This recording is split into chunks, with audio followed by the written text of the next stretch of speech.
Bago ako naging V-Mobile member, isa akong video editor sa MTV Philippines.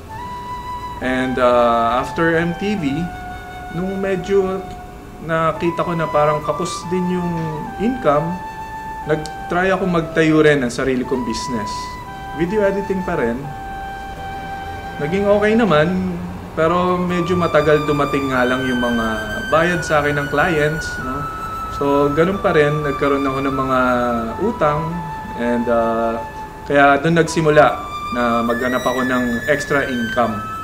And fortunately, nakita ko si V-Mobile dito sa Facebook lang, at doon na nagsimula yung pagiging V-Mobile member ko. Sabi nga nila, bakit ko pinasok tong V-Mobile? Ay, isa naman akong video editor. So sa akin naman, sabi ko, kung nakita mo naman yung opportunity, lilinyahin mo talaga yan, di ba? And ito yung nakita ko sa V-Mobile. Nakita ko yung opportunity at nakita ko na mas malaki may bibigay nito sa family ko. Kaya naiwanan ko talaga yung dati kong profession.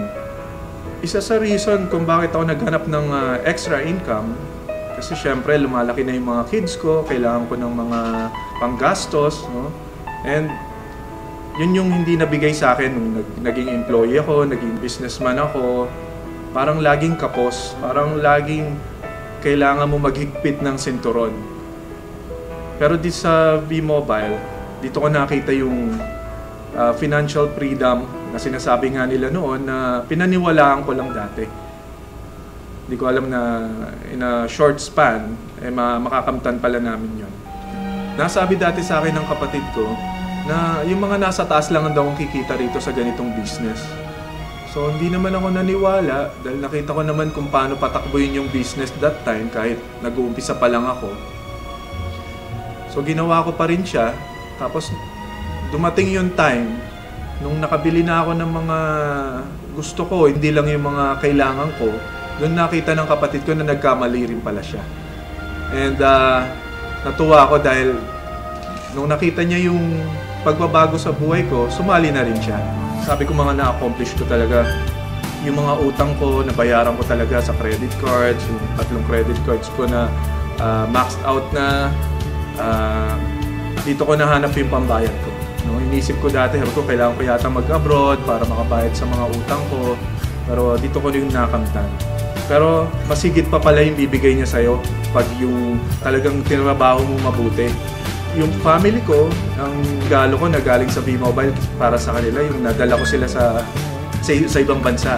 Yun yung dream namin mag-asawa eh. Napakasaya no, nung makita mo yung mga anak mo na nag-enjoy talaga sila dun sa trip na yon. After nun, yung dream namin na mag-asawa na makapag-honeymoon, dahil di talaga kami nakapag-honeymoon after namin ikasal, dahil kulang nga yung budget eh. So, kaming dalawa, nakapag-honeymoon kami kahit late na sa Hong Kong.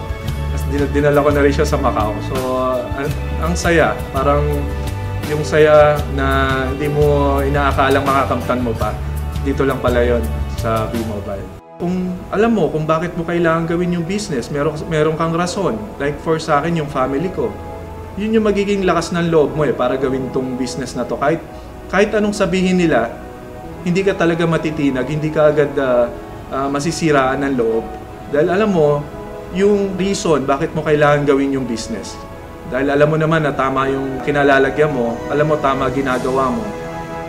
Yun yung magpupush sa'yo para maging successful ka. Sa mga gustong sumali sa V-Mobile, isa lang masasabi ko sa inyo, kung sasali kayo, make sure na buo yung kalooban nyo, na gusto nyo talagang gawin yung business, hindi dahil sumali yung kaibigan nyo, sasali na rin kayo. So dito, kailangan nyo rin naman pagtrabahuhan talaga. Wala namang magic dito eh. So kung dito talagang gawin mo ng tama, may resulta talaga may ibibigay sa si V-Mobile. Tuloy-tuloy lang nila talaga yung business. Pag sila uminto, kahit anong objections yung makuha nila, gawin nilang lesson yon. Para sa akin, ginawa kong challenge yun eh. Masasabi ko siguro na nasubukan ko na to, and ang laki nung nabigay sa akin, sa pamilya ko. Kaya siguro kung ini-invite din namin kayo, hindi siguro dahil gusto namin kayong mapasali lang, dahil gusto rin namin kayong matulungan.